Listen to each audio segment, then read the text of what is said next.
Bon, nous sommes avec Paul-André Tenartz, dont le nom est celui de cette machine que vous voyez ici, c'est la Tenartz Steam Machine.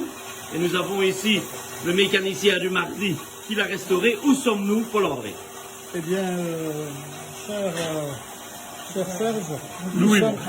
cher Louis, pardon, nous sommes ici dans l'usine électrique du Fort de Honsinge.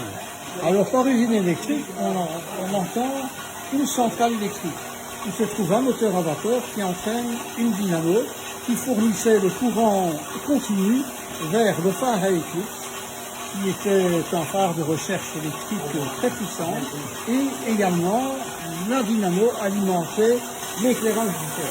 Alors, nous sommes ici, la structure ainsi est comme elle se présentait en 1914, avant l'explosion du fort le 15 août. Absolument, il ne manque pas grand-chose, tout est présent.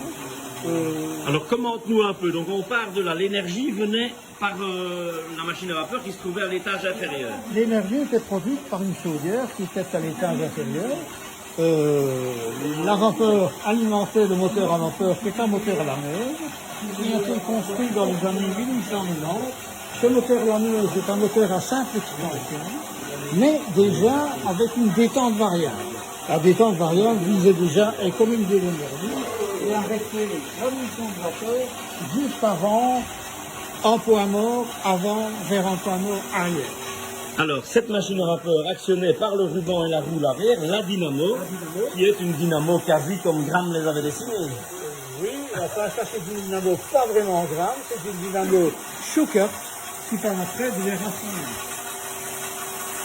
Ancêtre de Siemens, l'ambassadeur d'Allemagne vient demain, donc on lui en parlera. Tout à fait, c'est une bonne idée. Et alors, la nouveauté par rapport à l'an passé, c'est un nouveau tableau électrique. Il y avait un tableau électrique là-bas. Il y avait un tableau électrique, il se trouvait exactement à cette place-là.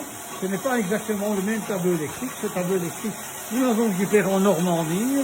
Ça n'a pas été une mince affaire de le faire venir ici. Et on l'a transformé d'un tableau électrique qui était prévu en 380 volts, le faire ressembler à un tableau électrique continu. Alors, tout ce travail, ça a pris combien de temps? Vous êtes sur ce travail avec le mécanicien du mercredi? Un peu plus de 2 ans. Et l'étape suivante?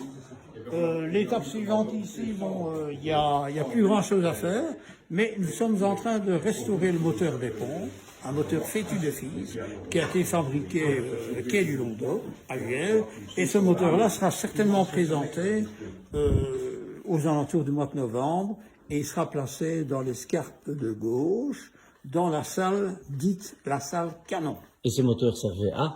Ce moteur servait à alimenter le fort en eau.